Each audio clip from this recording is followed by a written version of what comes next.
पहचाने भैया? सीतापुर के निर्मल बोल रहे हैं।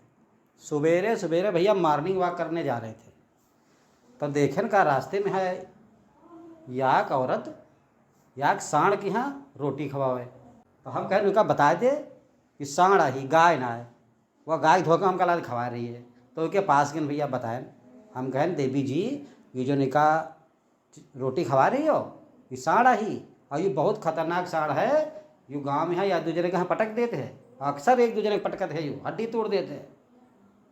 तो कहीं हाँ हम जाने धन यू सांड आई, हम इका रोटी के मारे खवा रहे ना कि यो दिन में या दूसरे के पटकत है, उनकी हड्डी टूटती हैं, और हमार पति हड्डी के डॉक्टर हैं, जब ये हड्डी तोड़त है तो उतने हमारे सबकी रोजी रोटी चलत है। ये हमारे हम एक 2 रोटी रोज खवाई थे, यह की कृपा तने हमारी ज़िंदगी चल रही है। तो हम कहना यहो भाई ठीक है, हर आदमी के यहाँ पर रोजी रोटी करेगा जुगाड़ भैया करे परी, बाकी पहचान तो क्या हुई।